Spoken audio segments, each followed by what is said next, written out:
This yolk. Someday, guys. I can. Oh my God. Don't do this to me. Why will it not do this? Okay. Oh, there's fine again. Is it? Is it though? Okay. So I actually know that we're live right now. We have our hair similar today. Twinsies. Twinsies. Twinning and winning. This is where I stick a treatment into my hair and not bother washing it. It's not greasy, guys. It's just got a treatment in it. Fuck it if it was greasy. Oh, it's actually not now. Come on, I was meant to wash it out and then have it lovely this morning, but that didn't happen today. So good morning and happy Tuesday to everybody. We are gonna open a big topic to this morning. Yeah. And we're gonna talk about miscarriage. So totally get that it can be, I hate this word. I actually hate this word. Triggering for people. I prefer to say that it brings things up or sets things off. But I'm going to throw it in there because some people use it. You look very dark on your side, sorry. Maybe it's because I have a tan. No, but I'm in the shadows. I'm the shadow and you're the light today. There has to be a balance in everything. Yeah. Okay. So we have decided that it's a good idea. We're, like we said in the very first video, we're going to open up topics that probably people talk about a lot, but don't talk about maybe in their own company. Yeah. With best friends or close friends. Yeah. And maybe even sometimes not. But we're going to open up topics because I'm really sick and tired of people not talking. I really am. I feel like it's the crux of so many issues in society today. Yeah. And when we feel like we can't open up, when we allow that society's pressure to shut up and be perfect and make sure that you're everything everybody else wants you to be, we can't allow ourselves to feel emotionally, and it can be really, really hard, and it can be a really lonely and daunting place to be. Meanwhile, down on the farm, you've got loads of people experiencing loads of issues and having nowhere to talk to, or having nobody to talk to about them. Who are going through the same or similar, you know. Yeah. And then you see what happens is then we're trying to escape what it is that we're going through. So we either go onto social media and we just spend all our time flicking through there, and that then can just escalate that, oh my God, their life is perfect and they have no clue what I'm going through. Whereas we just show our perfect lives on social media. We don't actually show the hardship of what actually is going on, you know, because dare anybody know what's going on in your life, you know. And you've got to have a front, you know, you've got to have that perfect looking life rather than allowing people to see the real us. And I was never really sure what that was all about because I've never been like that. I've always been the kind of person that what you see is what you get. So, you know, I'm super happy and I'm super positive. But if something goes wrong, I have no problem talking about it. Or if I've had a situation or something has come up, I've no problem talking about it because it can sometimes be the identifier or the connector that allows the person that I'm in company with the opportunity to voice their stuff. And I find that day after day after day, when I'm open and when I'm vulnerable, people who I'm in company with feel like they can be open and vulnerable too. But do you sometimes feel like that it lands differently with different people? Like, I think that I think from going through things like this myself that you need to pick your audience. You need to pick the people that you want to say stuff to, because you know the ones that don't have the time to hear whatever is going on in your life. They just don't want to hear it. And sometimes if you say whatever it is that you're going through, those tough times, to somebody like that, then the response can be quite harsh. And then that just knocks us back. And then we don't open our mouths at all. So you need to just be a bit more mindful that when you are going to express stuff that you're going through, that it's with somebody that you can trust, that it's kind of safe. So, you know, they say if you're going to fail in a safe place, that people would support you in it. Well, it's the exact same with if you're going through a hard time. Express those to the people that you know that it's going to land well with, or that they will give you the supports. Isn't that right? I suppose I'd come at it from a different angle, but only because over the last few years I've been doing a lot of work around, you know, what I'm responsible for and what other people are responsible for. So I'm responsible for what comes out of my mouth, but I'm not responsible for how anyone takes it or hears it. And in any given moment, if I feel like it's the right moment for me to share, and I suppose it comes back to whether this is selfish, but people have a misguided view of being selfish. So if I feel it's the right moment to share, I'm very intentional about what comes out of my mouth. I know exactly what I'm about to say when I say it, and I know how I intend it to land. But that's because, here, but then for you, that's easy because you've come from that place That's always. what I And you're mean. very articulate. What about people who, like, say for me, when something really emotionally hits me, I either freeze, go silent, but I can't get the words out. Yeah. But that's exactly why we're doing this, because there's so many people in both boats. You know, there's people who are lash out, get angry because they can't speak, they exactly. don't know what to do, and there's take it out people on who are others. scared, and there are people who are nervous. There's people who are worried, like you worry a lot, and I would be less of a worrier about what people think. And because we're addressing so many people, like, it's okay to be yourself. It's completely okay to be the person who you But are. is it? I think it's 100%. We're not trying to don't change anybody. We're just trying to encourage people to talk and to understand that there are always going to be people who will listen. But Ciara, it's okay for you to be okay, because you not that you don't care, but you don't allow in what other people's thought process or views are on you if it's negative and if you're not happy with that. Whereas me and Ciara are so the opposite. Like, I worry all the time about what people think about me, and sometimes it's just crippling and debilitating, you know. Now, I know we need to get back to the miscarriage thing, but it's all around the same thing about, you know, voicing what it is that you want to say to the right people. But you're saying it doesn't have to necessarily be the right people, just be who you authentically are in your truth. See, it's... But what about backlash, and then, okay, so comments then. So if okay, so let's talk about if I or you have miscarried. I've miscarried twice. I've had 2 miscarriages also. I miscarried my very first one. We'll talk about then people's responses to things like that. And last year I miscarried for months and months and months, and it went from miscarriage to ectopic to a big huge ordeal when I was getting other procedures done as well. And you've had 2. Your first ones were the first or second, or? My first one was in Greece a long time ago. That was and your that very was first. bonkers. You had Josh after them too, Yeah, was it? a long time after. Yeah. Okay. And so tell me this, Ciara. So when you were going through your first miscarriage, like, you know, well, only if you don't mind talking about it. Yeah, no that's why we're here. So, like, what stage were you at? What happened? You know, in a nutshell, because today we're a little bit caught for time. Tell us a bit about your story. The first one, so I was in Greece and I was only 25, and I had gotten, you know, your typical Irish thing, I'd gotten caught, and I'd gotten engaged to a Greek boy. But in Greece, they deal with things so very differently. There is no compassion, there is no care, there is no desire to help. And I'm assuming it's because of the young culture that's out there when it comes to people going to live there for 6 months or a year. You know, they're party people, and so the presumption is that people are sleeping around or whatever. That wasn't the case with me. I had met someone I'd totally fallen in love with, but I was not planning on getting pregnant. And the heat was so intense and everything was so intense about the experience out there. And I woke up one morning and I was bleeding. I'd say I was about 7 or 8 weeks pregnant. And I was bleeding and I was really unsure. Would you miss it? Were you late, or did you just not notice it, or your cycles? How, like? I didn't notice it because it was so hot. So nothing was regulated. Okay. Everything, when the weather gets hot, my cycles change completely. Oh. So I was sitting there wondering what the hell is going on. And the girl I was living with, she said, come on, we'll go to the hospital. And she goes, I'm going to give you a warning. She said, they're not very emotionally respondent in these places. Oh, I said, okay. Wasn't expecting anything. Got there and they were so flippant. They were so uncaring. They didn't give a damn.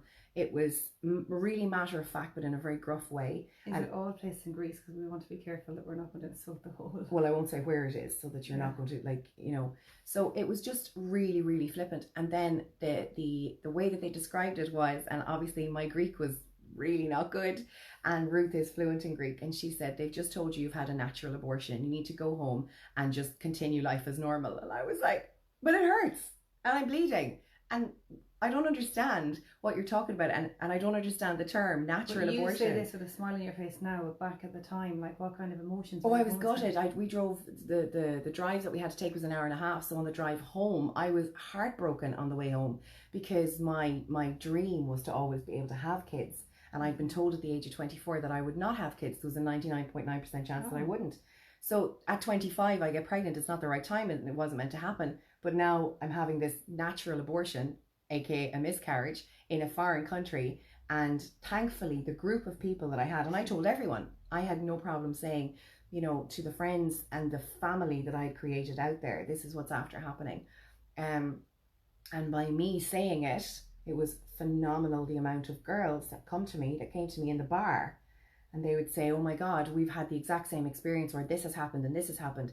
And it opened up, I suppose, almost like a coaching field while I was over there. So for the year that I was over there, I was somebody that people went to open up and have conversations around things that were happening. There was a lot of sexually transmitted diseases. There was a lot of issues with things that shouldn't have happened. There was a lot of, you know, advances made that shouldn't have happened over there. And because I was so open about what had happened with my miscarriage in that moment, it allowed a really open conversation to happen. And do you feel that like it helped you, like, you know, process what was going on, the fact that you could verbalize what was going on and have that safe community? Definitely. I find that it's so important. Like it is a selfish, it's a two-way street. You know, if I get to talk about what's gone on in my life, then, and I'm opening up a door for somebody else to talk about what's gone on in their life, it is an absolute win-win, because I get to process and you get to process, and together in that safe space you get to do it. Yeah. So what about for you? So my first miscarriage, I was 6 weeks. My baby died at 6 weeks and a day, but I was 11 weeks pregnant, and I get hyperemesis, so I had to be sick as a dog, come bang on 6 weeks every time. And I had my hair and beauty salon at the time, and I went to the toilet and I spotted a little bit, maybe as much as my little nail here, and I was like, oh my God, I don't think that's right. I don't think I'm meant to do this. By the way, they should talk to us about this in school growing up, you know, because it sets us up with the knowledge of what ifs and what's right and what's not right, you know. And then I waited another little bit longer, and I was going to meet my dad and my sister for lunch in Curry's Cottage, and as I was walking down the street I felt this gush, a bit like kind of a heavy period, and I was like, oh my God, oh my God, oh my God. And then I went straight into the toilet, and this is a bit like, anyway, when I wiped it was kind of like a brownie stuff, and I was like, oh my God, it was like the tail end of a period. And I thought something's not right about this, so I went over then to Tom Tracy's chemist across the road, and they said you need to go to the doctor straight away. I went to the doctor, and she said if it happens again you're going to have to go to the hospital and give you a letter. And then I was working late that night hairdressing, and I got another bit at in the evening time. What time is it now? Let's see, close at 8. So say around maybe 5-6 o'clock. So I went over to the hospital. I was there for hours and got brought into a pokey little room. They did an internal on me, and then they brought me into another place, and the doctor, didn't know how to work the machine. It was even time. It wasn't his usual machine. He kept saying, turn on the light, no, turn off the light, turn on the light, turn off the light. He couldn't figure out where the buttons were. The nurse was trying to show him where the buttons were. I swear to God, it was like he stuck a vibrator up inside me and was jiggling it all about. It was so uncomfortable. I just felt like a piece of dead meat on the table. I was so upset. I had no idea what was going on. And then, he did an external scan first on my tummy to see if they could see a fetus and what the story was. And they couldn't really see much because it was so early on. Because I was 11 weeks, but my baby died at 6 weeks and 1 day. And then so he did the internal probe then, and basically then he says, there's no heartbeat, your baby's dead. It's exactly what he said. My husband put his hand on my knees and said, are you okay? And I was like, yeah, I'm fine. Then they were having this kind of conflict, so wondering when they do like the Reese negative blood test, and then they said no, we won't do it. I'd walk down the corridor a bit, then they called back, said no, we will do it. And then there was a lot of kind of, I don't know if the scandal is the right word, on TV at the time, and they were saying that there was a lot of people who were misdiagnosed with miscarriages, but actually they weren't miscarrying, and that the baby actually was still alive. That I don't know whether they scanned it incorrectly or what. So my dad pleaded with me not to go ahead and do any D&C or medical management or anything, just in case they were wrong. So it went on then to, I had to go back in for another scan then, I think a week later, and they apologised profusely about the way I was treated. I was so upset. And there were, Siobhan was in there, she's amazing, in Castlebar Hospital. I think her name's Siobhan, short blonde hair lady, and she was saying, can you see here, Thelma, where the wall is breaking down on the sack? So that's a fairly good sign to show that this pregnancy isn't viable anymore. And she said that unfortunately the pictures weren't saved from my first scan that I had done to say that my baby was dead. And so she had to redo it all over again. So she reckoned that my baby died at 6 weeks and a day. And because of that, the baby kind of, I don't know if dissolves is the right word, but it breaks up anyways, and your body just reabsorbs it back in again. So then there's no product, as they call it then. So the hardest thing for me was, number one, to find out that I was miscarrying. And then number two is that not knowing what to expect. I wasn't told what to expect. I wasn't told it's going to be pain. I wasn't told it's going to be lots of blood. People were telling me it's going to be loads of blood. It's going to be really painful. I was so scared. And then I was just inconsolable, crying all the time. And my husband took me out to Lewisburg, and we went out to the beach and we went for lunch. And what I had to do was, I actually had to bring like a backpack and have a big towel there and have toilet roll and have a change of clothes, because I didn't know whether I'm going to have like all this blood and everything happened to me. Was it going to happen like, you know, immediately? Was it going to take like a couple of weeks? Like, it's such an emotional roller coaster, you know.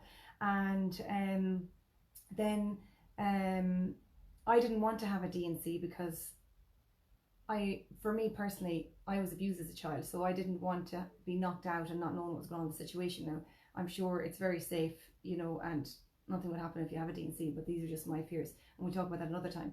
And so I did the medical management, which they put tablets up inside you, so basically brings you into early labour, and I had that for 24 hours. And with that, Ciara, like, it's horrific. It makes downstairs there release everything, so you're constantly weeing and you're constantly having like acidic diarrhea, and it burns like crazy, and you're it's literally, you can't nearly hold it in, so you're rushing to the toilet and you're doing it in a commode, and like they're actually going through it every time to see if there's any product like a baby in there, and it's horrific. Even the words it's used. So like demoralizing and awful, and you're going through all of this and you are having the labor pains and everything, and then end up getting like a temperature, and I had a reaction to it, so I had to end up doing the D&C in the end. And then I suppose that was horrific in its own way. It took me a while to get over that. But going back to Ciara, you know, why do people wait 3 months and 4 months to tell anybody that they have just been implanted, if you like, with this amazing gift of life? Well, why do they wait so long? I just want to say, so Terry said, so true, pick your audience wisely. Thanks, Terry. I'm a bit funny about that, because and this might come across as harsh, and I definitely don't mean it to, and anyone who knows my intention knows that I don't ever mean any disrespect. Sure. When I say this, it always comes from the heart. I laugh all the time when people say I have to wait till the safe time to tell people, if you're going to have a miscarriage, your words are not going to change that. No. If a miscarriage is going to happen, your thought process. It's going to happen at 6 weeks or 10 weeks or 12 weeks or whenever it happens. It's never nice. And it's not always in the first 4 months. People exactly. have had stillbirths and they've had other types of death, you know, yeah. throughout the whole thing. Like you could be at the final run of the event, and there could be like, you know, the cord around the neck. There could be anything, do you know? I knew when I was pregnant a week with Josh, but the test wasn't going to read. I could feel it. I'm very in tune with my own body. I could feel it. I knew it was happening. The test was negative, and I had to wait 4 extra weeks for the test to be positive. And on that day that I did that test, I called Shirley Delaney, Shirley Sturzacre now. She was the first person I rang, and I was like, oh my God, I have the best news ever. And she was like, what, did Darren ask you to marry him? And I was like, no, it's way better than that. I'm pregnant.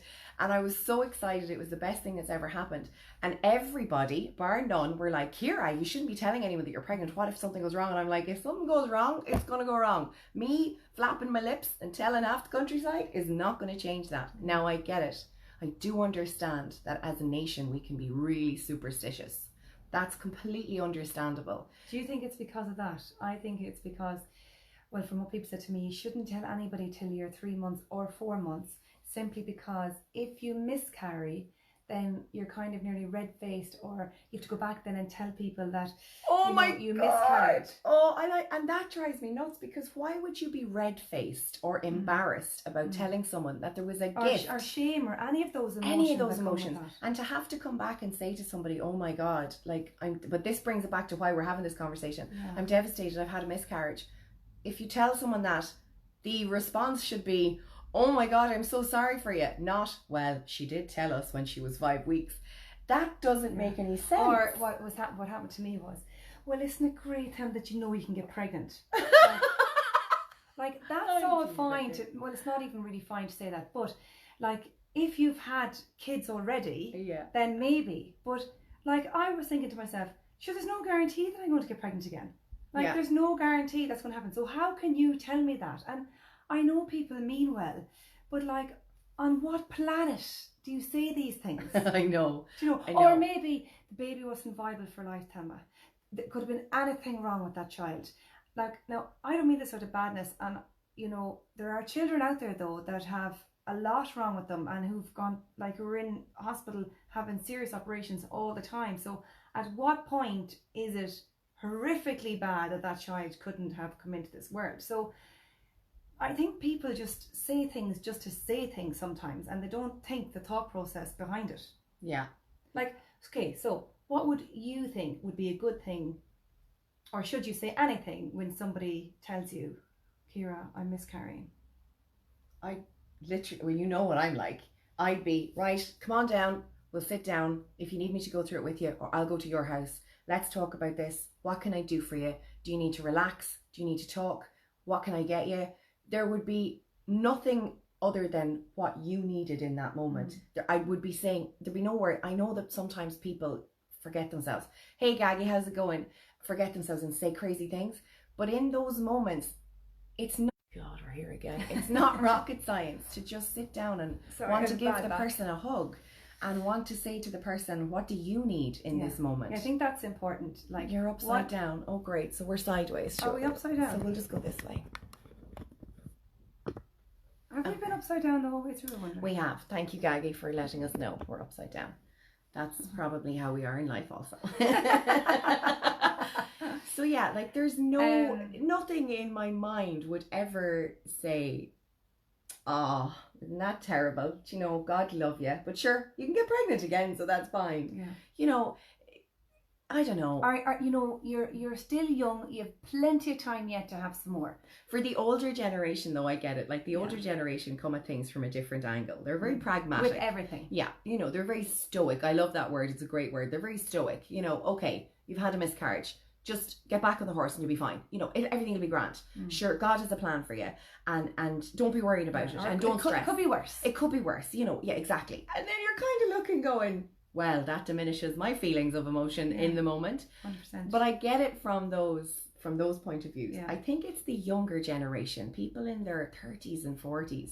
And can I tell you this? I think the reason why they're a little bit like that is because, I'm going to sound old-fashioned now, they're so stuck in their phones that they're losing the human connection, which is what we're trying to do here with you guys, and have that face-to-face, and they've lost compassion, emotion, like empathy.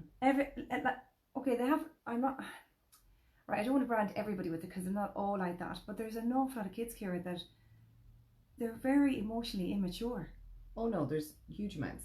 There are a lot of kids who are fabulous and whose okay, well, another conversation for another time. But whose parents have really made an effort to know the ones who are great, who made an effort to keep them connected. And that's great, and that can be hard, and that's a conversation for another day, and there's no judgment in that. But there are kids who just, they haven't a clue, and they're going to not have a clue at 20, and they're going to not have a clue at 30, and they're going to not have a clue at 40, and they're going to be a very different type of old-fashioned adult when they get to that stage. They'll still have no compassion and empathy unless they have life experiences, and that tends to teach you an awful lot. But when it comes to the whole miscarriage thing, I think... Can we talk about your second miscarriage? You can, yeah. I can't remember now which one is. I had that one a long time after Josh. Okay. Yeah. And again, I had this one I hadn't told anyone. I had told... Oh, hang on a second now. We're so live right now, and there's no like... Yeah, it is that this happens. isn't the other no, thing. No. Oh, yeah, okay. No.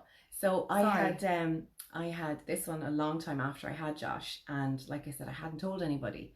And I didn't not tell anybody because of superstition, and I didn't not tell anybody because of any other reason, bar the fact that it was it was a very crazy situation. And I miscarried at 12 weeks. And that was all kinds of messy. That was all kinds of messy. And in those moments, I actually didn't talk to anybody about this one. I didn't say anything to anyone. I didn't talk to anybody. So doesn't that just go to show that we're not the same in the same situation? Mm-hmm. We can actually be different from moment to moment. Yeah. And I didn't not talk to anybody because I didn't feel like I could. And I didn't not talk to anybody because I felt there'd be judgment. I just didn't talk to anybody because I didn't want to talk to anybody. So in that situation, it was like complete shutdown. It happened. I moved on. I dealt with it. And that was it. And it felt like the right thing to do for me at the moment. You know. And Ciara, just to go into a little bit of detail, like, were you in the hospital when this happened? Did you have to, like, in other words, say expel this when you were at home, or what happens at 12 weeks? I don't know. Yeah, I had to have a D&C. I had to have a clear out because it wasn't happening as it was supposed to happen. And, you know, nobody tells you any of these things. Nobody tells you what you're going to go through in situations like that. Nobody, and I suppose, well, actually, no, that's another conversation for another day, but nobody tells you what you're about to experience in this situation. And tell me this, are you okay talking about this? Yeah, well, I'm not going to go into any more detail because I don't want to. Yeah. But that's another thing. There are times when you won't want to. Yeah. And that's fine. Yeah. Never feel like you can't because of somebody else. Yeah. If you feel like you don't want to, and that's completely your decision and it's not led by anybody else, always understand that that's completely okay. When you're being your true and authentic self and you're being genuine and honest to yourself, it's in those moments that you make the best decisions. Yeah. And always know that you can trust yourself in those moments. Yeah. Just follow your gut and just do what's right for you, you know. Mm-hmm. Well, with me, my second one, I found out that I was pregnant a week before I went on holidays. It was a little bit of a surprise. So the doctor and everybody said it was okay to travel, and then I went on holidays, our family did, and then a day after I started getting pains, and then I thought to myself, oh my God, I'd forgotten what it was like to be pregnant. I didn't eat enough this day, I didn't drink enough water, this, that and the other. And then that night the pains got worse. And when you're on holidays, they ring an ambulance. So the campsite rang an ambulance and went to hospital, and then they said that my dates didn't look like they were right because they couldn't see a sac or anything.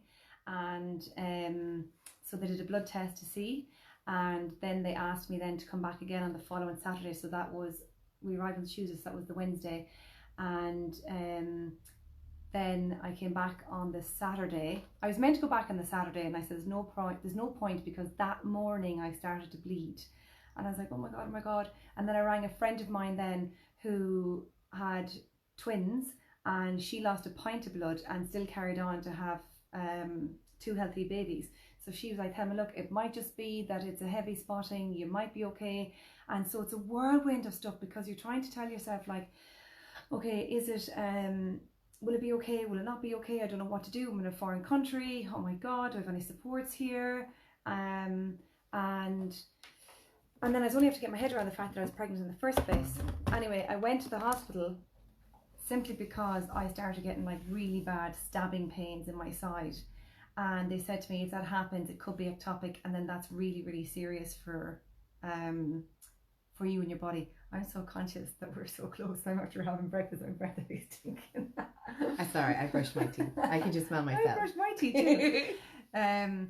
But anyways, yeah, got stabbing pains, and I swear to God, I thought this was it. I thought my days were over. And I said to him, please don't let me die, please don't let me die. And like, I'm there like trying to cover the kids' ears, and I'm so worried. And the taxi driver is like this, oh my God. And he's like driving like crazy. And then we got there, and then they wouldn't let Damien in because they don't want kids in there. So I was in there by myself, and I had got anxiety the 2 years previous. So I was in there with anxiety, with having an ectopic pregnancy, potentially miscarrying, all these emotions, had nobody there. And it was so horrific, and no family member, no support, nothing. And then they came back and they said to me that we think it's ectopic, we need to do a blood test and find out. So basically, if it's a miscarriage, like a natural abortion, then your levels start dropping down lower and lower. And if it's a miscarriage, they're dropping incredibly slow. Or if it's ectopic, they're no, sorry. If it's ectopic, I think their levels are rising, but it's very slowly. And because I was only early stages and having stabbing pains, the baby wouldn't have grown enough to be trapped in the tube, because actually what can happen is when you're having an ectopic pregnancy is it can be any place in your uterus or in your tubes. And when you have horrific pain, say at 4 months, it's where the baby can't develop anymore because it's got to its full capacity in that tube, and that's where you can lose a tube, can be very dangerous. So mine, they couldn't find a sac, so therefore they didn't know what they were dealing with. It was just cells. They were saying it wasn't going to be viable. It came back then, and they said to me that actually it's not ectopic anymore, that my levels are dropping, so it's a natural abortion. Take a pregnancy test a week later and see if it should come back negative. So we were still on holidays for a week, and I was still spotting, so that was a pain in the arse. Like, everybody's having fun all around me and having drinks and everything, and here am I, like, really trying to cope with the fact that, like, I'm dealing with this with my family and ringing my friends back home for support and that, and just feeling so bad, you know, and then trying to be like a normal mother as well to your kids, and I didn't want to express this stuff to them, and that was all fine. I took a pregnancy test then when I came home, because I totally forgotten. I was feeling nauseous one night, and it said pregnant. It was meant to say not pregnant. And so then I had to come back home, go to the doctor, go to the hospital. They were saying, why is it saying that you're pregnant? You should be saying negative. So then what happened was, they said actually that when I miscarried, as I was miscarrying, the egg or whatever cells, whatever, reimplanted again, and it was getting blood from someplace. So now it's considered ectopic, but they didn't know where it was. And I've had so many internals. I was going back nearly every day getting my test done. And then what happened? They said to me then at one stage that they didn't know where the cell was at this stage, because it could have come out, like, say, through veins or whatever. So it could be anywhere in my body. And I was like, sure, how could that be? Because normally it's like meant to be contained in your uterus. So they were saying, look, this can be life-threatening for you. So what we're going to have to do is we're going to have to give you a chemo injection. And this is what we do for ectopic pregnancies, and that would just basically kill all the cells, so it's gone once and for all. And I really, really didn't want to do that, because I didn't want to be putting chemo into my body. And I salute anybody out there who've had to do that for different reasons. And I wanted this to happen naturally. And you know, when you're miscarrying, Ciara, I don't know if you felt this, but I remember putting my hands on my belly, and I was crying and crying and crying. I was saying, I'm so sorry that I couldn't hold you. I don't know why I couldn't hold you. Did I do anything wrong? I internalized all this stuff myself. Did I eat the wrong thing? Did I work too hard? Like, what is it that I did, you know? And oftentimes it's not what you do, and sometimes it can be a case of where the sperm, the egg just weren't viable together themselves. Like, they told me in the hospital that sometimes it could be the sperm, but when they connect, it's just not viable. And they said that from the moment of conception, it's determined whether or not it's going to be a viable pregnancy or not, you know? So it may never have anything to do with what we did. But it's a huge guilt and huge stuff that we end up carrying. But I ended up telling my friends about my miscarriage and that, and it didn't get received very well with some friends. You know, I know one in particular laughed at me saying, do you not know where babies come from? And that was so hurtful.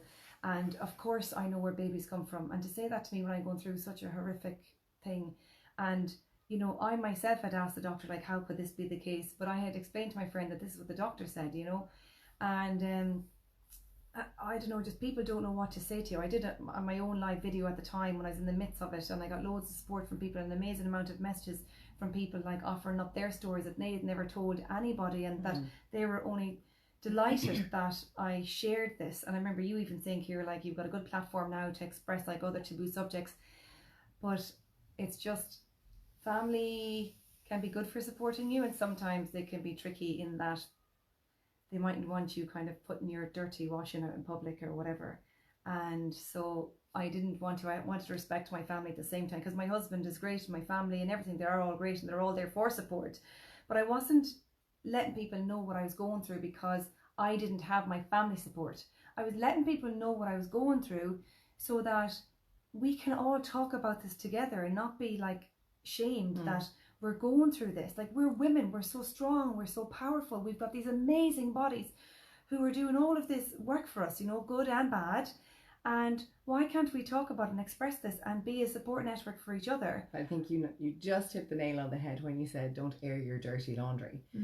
To think about the things that we go through as dirty is something that we've learned to think about them as. And some people are open to thinking in a different way, and some people are willing to change their mindsets on what should and shouldn't be talked about. But for those who aren't, and who aren't willing or ready to open their mindsets, they view all of these things as airing dirty laundry.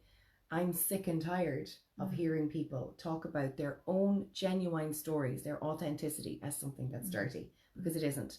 It's something that happened. It's a part of who we are. It's natural. And in order for people to understand it more, having the conversations around it, it's a bit like, we might touch on this subject at some other point, it's a bit like drugs, right? Okay, so drugs in Amsterdam are legal. And the instances of drug abuse are extremely low. Why is that? Because it's not a novelty. Because it's widely known, and because it's widely spoken about. Imagine if, as women, we were so supportive of each other that we allowed each other the space and the clarity and the freedom to talk about whatever we want in a really safe, supported and welcoming environment, and nobody ever mentioned dirty laundry. Imagine how not an issue it will become. Because everybody will be talking about it. So there'll be no novelty around it. It'll be like, oh my God, I'm so sorry that happened to you. Guess what happened to me? Or not even guess what happened to me. But just allowing space. It's almost like, say, like, we can mention, oh, you know, I've got an itchy nose, or I hurt my ear, or I hurt my finger, or whatever the case is. But dare you say penis, or willy, or vagina, or anything like that? And a vagina. A vagina. Is that a new word? Vagina. You know, because they're seen as like almost dirty words. And whereas now, thank God, in schools, they're now naming these areas, because it's just like another part of the body. It's not dirty. But I think we're moving on from that, thank God, because I know there's some countries that you can't mention any of those words. So it's the same, say, with miscarrying and that. Like, when I was pregnant, and when I got pregnant, I was like, oh my God, I'm pregnant. Like, it was like I could open up my Christmas present Christmas morning, and I was so excited. And like, this was a child that was growing inside me. Like, this is a gift. Like, it's so amazing. Yeah. And it's the same feeling that you get when you actually give birth to that child and you see that child the first time. Well, let's not over-exaggerate the whole birthing experience. Okay, no, I had a really tough birth, right? So, and I don't mean that, but never mind the birth thing. But I mean, when you actually look at the baby for the first time and you're like, oh my God, I created this. Well, so did my husband, but oh my God. And you're so excited and everything. Like, that's how I feel when I find out I'm pregnant. I'm like, oh my God, I can't believe it. And I'm bursting with joy. Like, this is a gift. Like, it's so hard to get pregnant. I know some people get pregnant easily, but like, and then to have like, if you're lucky enough, because it can be rare, so they say in Crumlin, to have like a healthy child, like, why wouldn't you scream that's the word and say, oh my God, I'm pregnant? Like, oh my God, like, do you know? I did. Yeah. Like, why wouldn't you? Yeah. Like, are you not telling people that you're pregnant because, oh, they'll be all gossiping and talking about you? And or is it because, oh my God, I might miscarry? Or like, why not? Like, I just don't get it. Or is it because you think, oh Jesus, she'll be talking about this now for the next 9 months? If you bring it back, I've just finished a training with the mastermind group I'm in, and we were doing a little bit on Eckhart Tolle, and Oprah and Eckhart did an 8-minute video, and they were talking about you know, being in the now. So there's actually no future and there's no past. There's only the now. And when you free yourself from all of the nonsense and you actually listen to that sentence and you take it in, tomorrow will be the now because it'll be then. Yesterday was the now because it was then. Today is the now because it's now. You might need to rewind that and listen to that a few times. I know it's a bit trippy, but once you get it into your head, you're fine. But one of the things they were saying was, enjoying every moment in the moment is your purest self. It's where you're at your most alive and your most authentic and your bestest self. It's where you're being the most. Because if you're not living in the moment, you're missing what's happening in that moment. And so the more we overthink what could go wrong, the potentials of the things that could be said, what people might think or say or do, the more we focus on what other people, think, do, feel, whatever, and the less we focus. As well. If you're thinking about what could go wrong, if you're thinking about the future or you're thinking about the past, you're not, and then yet the present is safe and the present is happy and everything's okay right now, then you're being in the moment. You're missing the happiness, and you're creating the drama and putting yourself out there. This is me, by the way, telling you guys this. When I've anxiety, I'm fucking worried about my sick family. Yeah, but this is a good learning process for you. Like I said this to you at the end of the first video. I was like, I'm so excited for you because I know that you're going to get so much from having these open conversations. It's going to be great. It's so good. So just, this is allowing a process and it's fantastic. Yeah. So will you guys just tell us, who of you out there actually tell people straight away or close enough, like as soon as you get pregnant, and who of you don't, and what are your reasons for not telling people, just out of curiosity, so that we can all learn from each other, and maybe we're missing something that we're not mentioning. Like, okay, so do you know what might be nice, Ciara? So it could be a very loving, dare I say, secret in a nice way, like a little kind of a thing that yourself and your husband have that's just years, and you don't let anybody know just for a while, and that's lovely. If you want to do that, but that's a positive reason to keep it. And also then, we're talking about miscarriages. So if we bring it back to like encouragement, connection and support, and it's something that came over the weekend with regards to when you're not okay, so the karate mindset is you need to do everything by yourself. You just need to suck it up and get it done, and it doesn't matter whether you're injured or you're hurt or whatever, because you're strong and you have spirit and you could do it. The human mindset and the human spirit needs connection, encouragement and support. It needs to connect to other people. It needs to feel support from other people, and it needs to feel encouragement, because we all enjoy reassurance. We need reassurance. We're not looking for it all day long. It's not a 24/7 job, but every now and again it's nice to hear it from someone. So I'd love to know who of you have connection, encouragement and support. I mean proper connection, encouragement and support. Who of you can actually sit down with your friends and actually be your real, true, authentic self? That you don't feel like you have to come in your fanciest clothes at the best time of your life and fake it till you make it. That you can go to your friend's house and you can wear your pajamas if that's what you want to do, or you can arrive in and you can cry, or you can just be you. Because if you have that, if you have connection, encouragement and support in your life, and you have a really great group of people, you're a super, super lucky person. And all I'd say is cherish them, mind them, and have those open conversations, because we do it all the time. Yeah. Well, can I just say something? So I have just a few friends that I keep kind of close to my heart. I told immediate family about an hour after we peed on the stick and had finished hugging and crying. Woo woo! Davinia says, I told immediate family about an hour after we'd peed on the stick and had finished hugging and crying. Yeah, go girl, me too. Yes, yes, yes. Share that joy. I know, it's amazing. Yeah. Oh yeah, sorry, I always get brain freeze. So so I have got, like, say, a few close friends that I like would just be in daily contact with or whatever, and then I've got loads of friends and outside of that on different levels, and but even out of the few friends that I have, I like different aspects of their personalities, like differently, so I might have a friend I can talk to about emotional stuff, a friend I can go to who just make me laugh or whatever, and I love them all for different reasons, and I'm sure it's the same with them to me. So you guys out there might have something similar to that. So when you're saying the support and all that, Ciara, like, there are some friends that you might go to about your miscarriage, or that you might know maybe that you can't go to about it because they don't have the emotional capacity to be there for you, or maybe they're going through their own stuff that they can't be there either. That's why it's important to have a group, a tribe, because one could be a good humorous person. But some people aren't good at maybe making friends, or they're kind of closed off, and so true, and they can be introverted, but those introverted people, or those people who aren't good, who might perceive themselves as not being good, can find their tribe. Do you know what I mean? Like, there's somebody for everybody. We're here on anyways, the planet. if you want to talk to us. And we'll fill all your cups. It's all good. It's all good. Well, we'll do our best anyway. Yeah. So another thing I just want to say is that oftentimes when we get judgment from people, by the way, I really need to hear this myself, right?